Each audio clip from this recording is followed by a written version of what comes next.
Good morning to everyone who's watching us now, who's going to be watching us in recording. It's a great, distinct pleasure to welcome Senator Scott Wiener. Again, forgive my W. I'm an immigrant in the United States. W is a little challenging being W's for me, but it's a senator from the district that represents large part, most part of the San Francisco, and our community is very well aware. We're familiar with the great work that the senator is doing.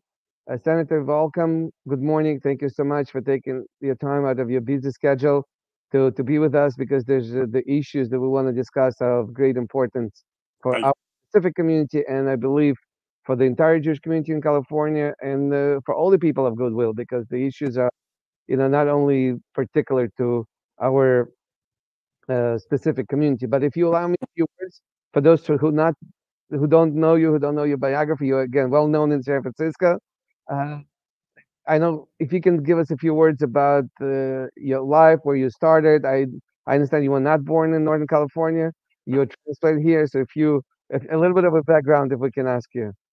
sure. Well, first of all, thank you so much for having me, Rabbi, and to everyone who's here. I'm very, very appreciative, and I know that there's a lot of concern in the community right now. In terms of me, I was born in Philadelphia and grew up in southern New Jersey. When my family immigrated from Eastern Europe, from Russia, Romania, Lithuania, um, in the early 1900s, fleeing the pogroms. And when we moved to southern New Jersey when I was a young child, there was no synagogue in my hometown. And so my parents joined with about a dozen other families, and we formed a congregation. And it was very tiny at the beginning, and ultimately it grew. And the synagogue was the center of my life growing up. After college and law school, I came to San Francisco and practiced law and got very involved in the community.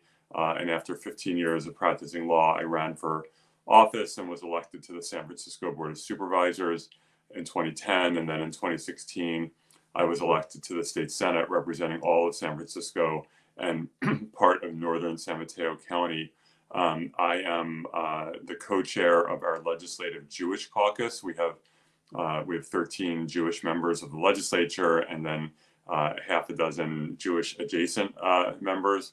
And we are very, very active and organized, and always trying to stick up for our community. And we are extremely engaged during this war and the rise in anti-Semitism here in the U.S.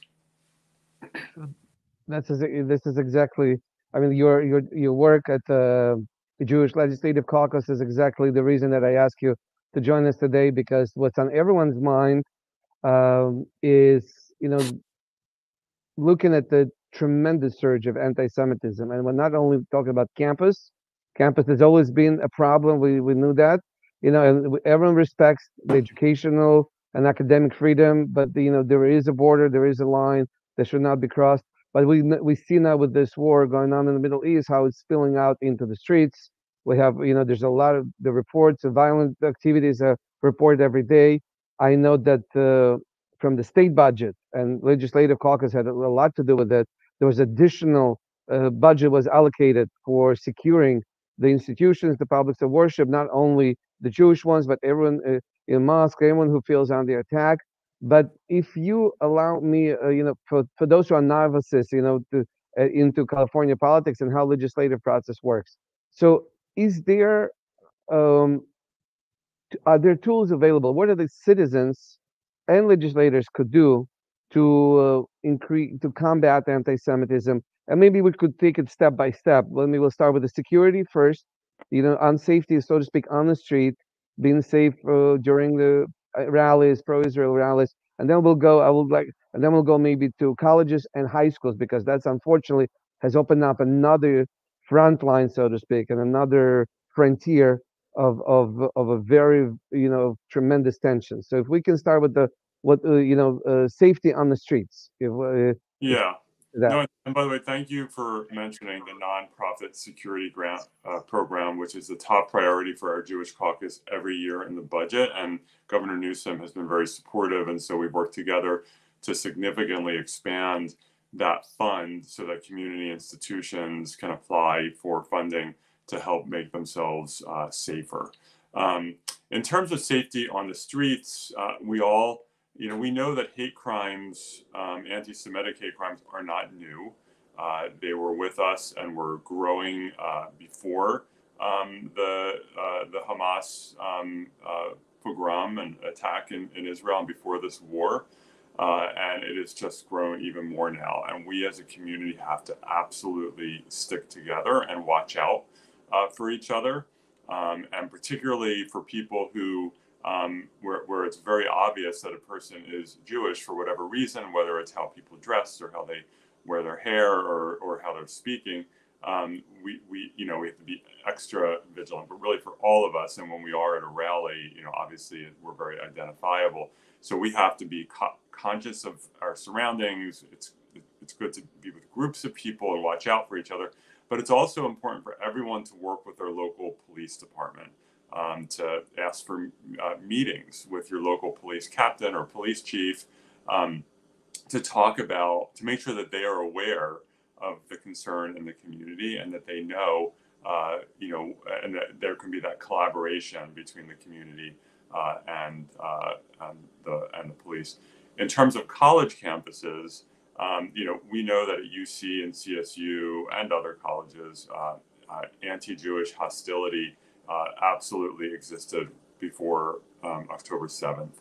Our Jewish caucus was working regularly with the Hillels up and down the state beforehand because of on-campus hostility, and that has just increased dramatically. And we've seen some horrific anti-Semitic incidents and situations where Jewish students have to be escorted out of events with security.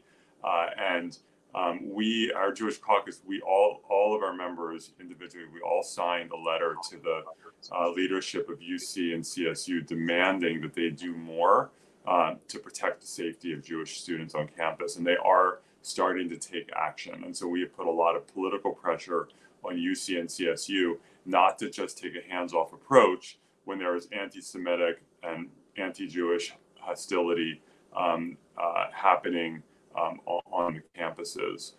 In terms of K through 12, that is an even harder. Oh, yeah, sorry. No, I want to, before we go to K through 12, again, Yeah. it's a whole other area that, only emerged in the last couple of years.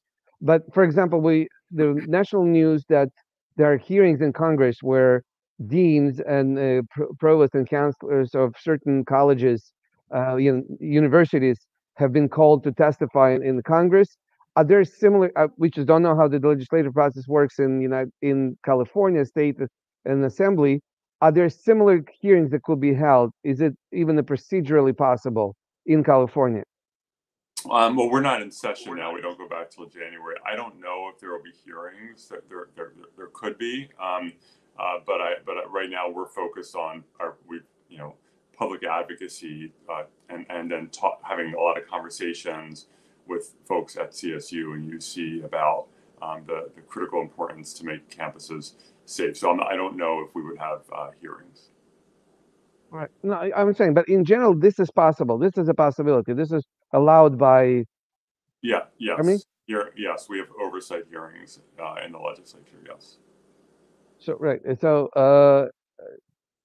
what galvanized our community, our particular immigrant community, and the larger Jewish community, Israeli American community, is again the whole new frontier that opened up just recently. This war has made it very, very obvious and vocal that it's specifically what's going on in public high schools in California, and that connected with a couple of things. We have teacher unions in Oakland and in San Francisco suddenly getting involved in international politics and passing resolutions supporting one-sided resolutions. And again, our concern is that the moment that resolution passes, and specifically the language that it's using, it automatically makes Jewish Americans, Israeli Americans, legal citizens of this country, of this state, of this great state. It makes them feel unwelcome. If the teacher, if the entire union, teachers union, every teacher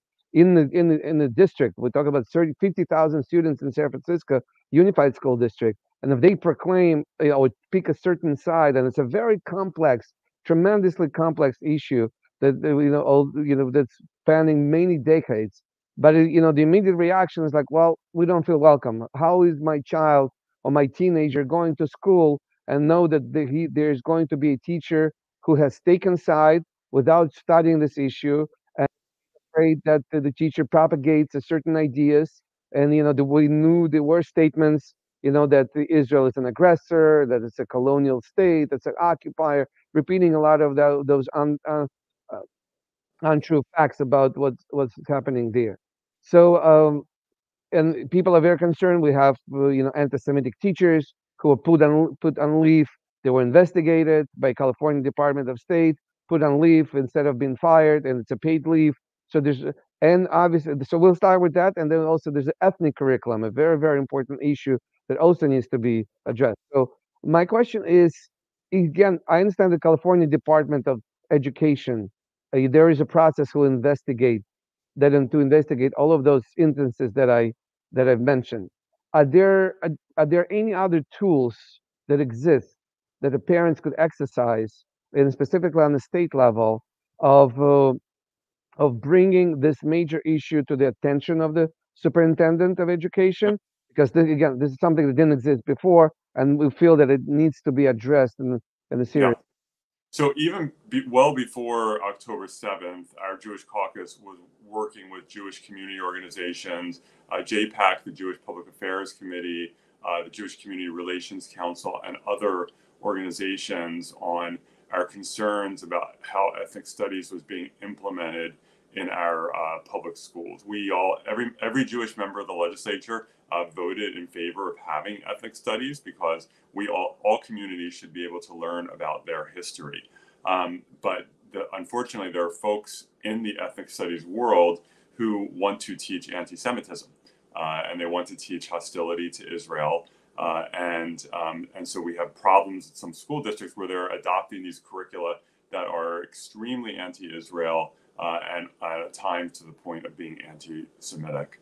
And so even before October 7th, we were working with different districts, and also with the superintendent of public instruction, Tony Thurman, who's been very supportive in helping and in reaching out to districts to say this is not okay, because we put guardrails in that ethnic studies law saying that you can't do that. So we have districts that we think are violating the law, and there are, I think, about 1,000 school districts in California. So it's very hard to monitor everything, but we are doing our best, and our community partners are, and we're already working on that. Since October 7th, of course, it's gotten more extreme, and so we've seen several local teachers unions adopt resolutions that maybe don't even mention October 7th, don't mention the hostages, and make it seem like this is just Israel randomly deciding to attack Gaza, and so it's very unfortunate.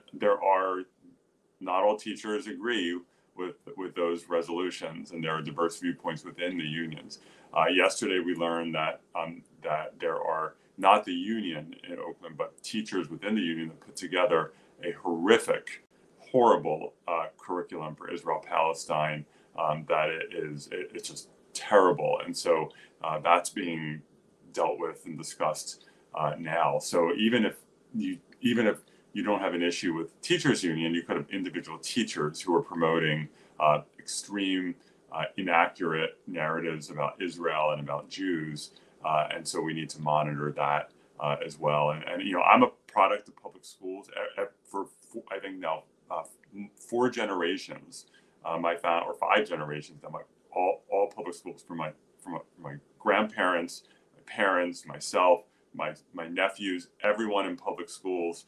Big believer in public schools. My mom was a public school teacher. My aunt was a public school teacher. I deeply believe in public schools, but it's also I know someone who in Oakland who his daughter is in public schools, and he's probably going to pull her out and put her in private school because she has been receiving so much hostility because she's Jewish, and he doesn't want her to have to deal with that. Understand. But again, the question is more, maybe it's coming because we're newcomers to this country.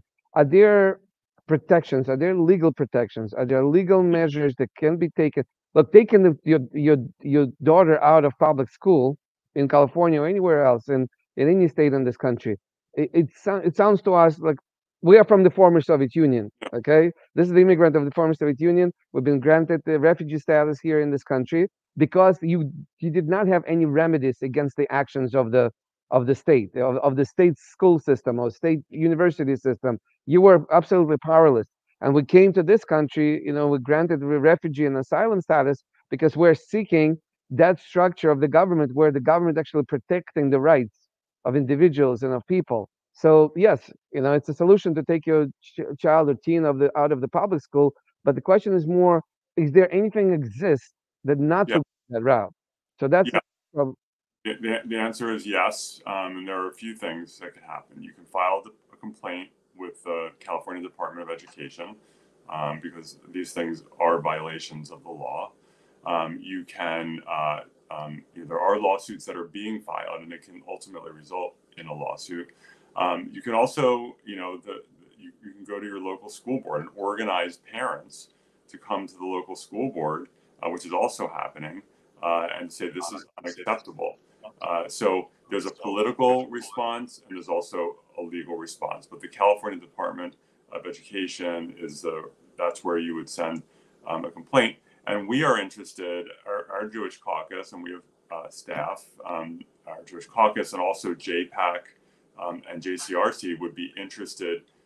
They should be notified when there's a problem because we sometimes have no way of knowing unless the parents are telling us because we're not in all the schools. And so whatever you're doing with the Department of Education, local school board, it's important to let us know, to let JPAC know, to let JCRC know. Yeah, thank you. I appreciate it. So we'll still come back to ethnic curriculum. It's a major issue. But continue on what you said. I know that you serve on the Governor's Council, California Governor's Council for Genocide and Holocaust Education. So if you can speak a little bit about that, and the follow-up question would be: do you think it would be needed? Do you think would have any place for establish a similar council for anti-Semitism or in any other type of bigotry in California as well? But first, with the Genocide and Holocaust Council. Yeah, so I do serve on the Governor's Genocide and Holocaust Council, working with Anita Friedman and others.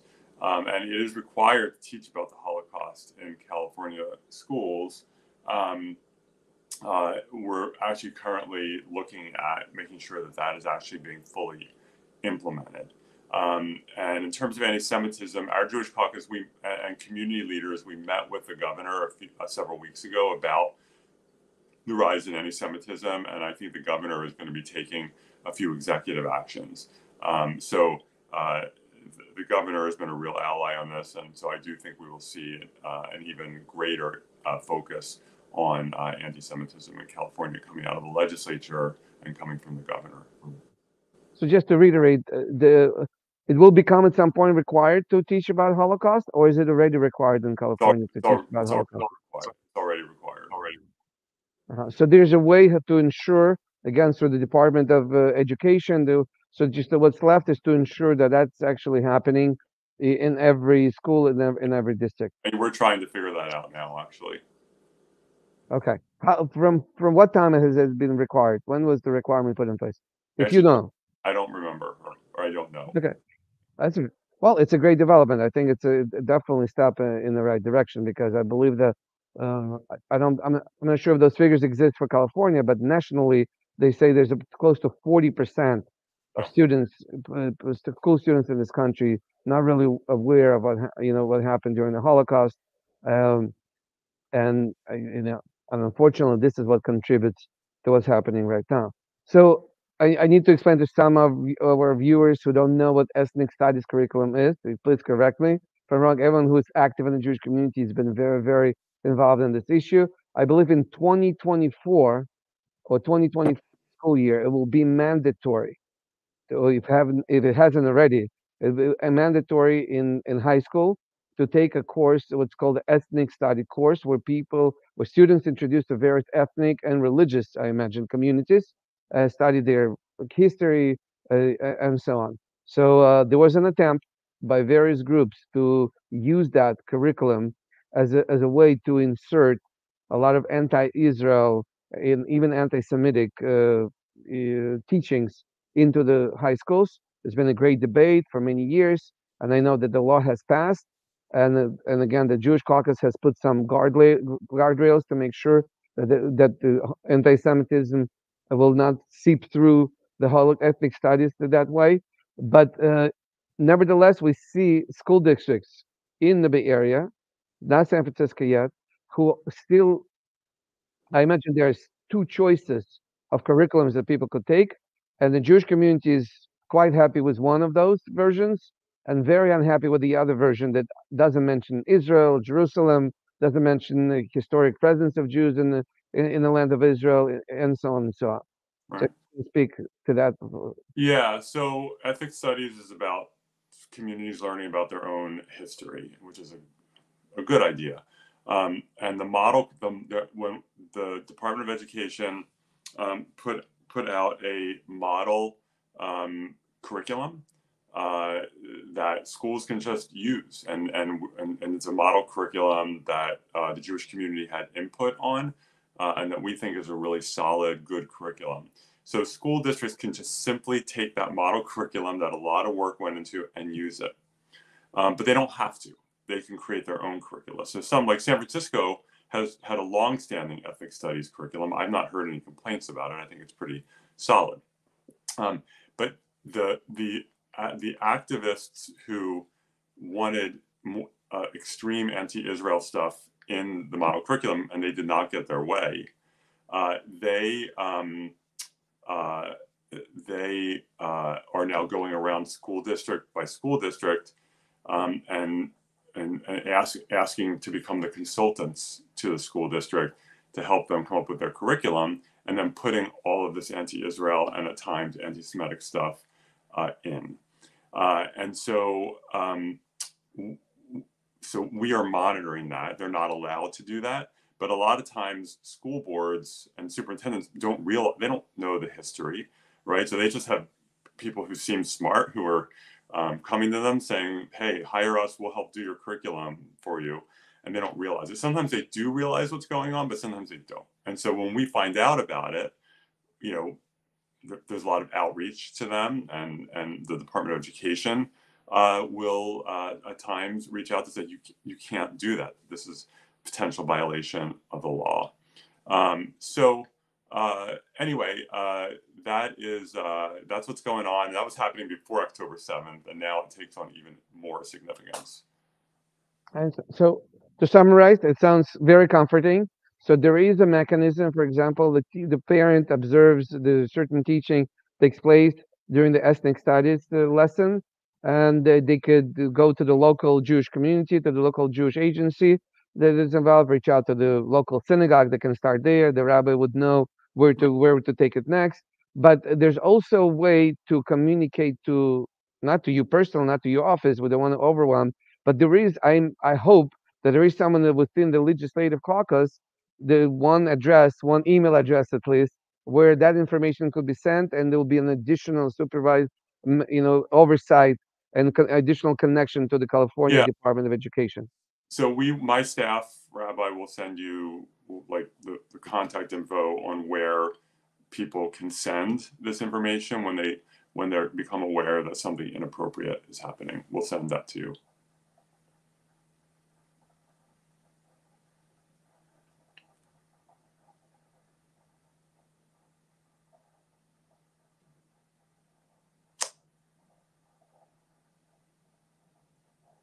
Rabbi?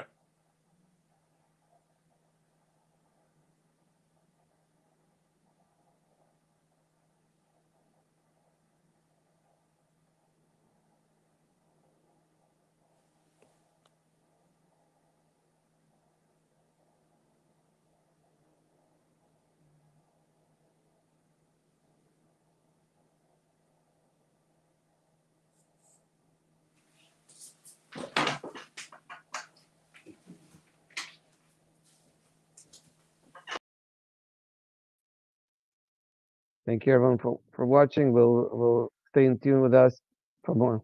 Thank you. I know you just kind Oh, of for a second. Last words for you. oh, Uh, yeah, no. First of all, I'm so appreciative of everyone's engagement. This is a very, very scary time for the community in terms of what the future holds for Israel, and then that's just the horrific things that are happening in this country and with anti-Semitism and people glorifying Hamas. It's very scary for many of us. But please know that there are both elected and community leaders who we are spending enormous amounts of energy and time focusing on this. We are very, very united, and we will stay so. thank you, Senator, again so much. Looking forward to see you in our hometown, and good luck with everything that you do. God bless you with everything that you do. Thank you.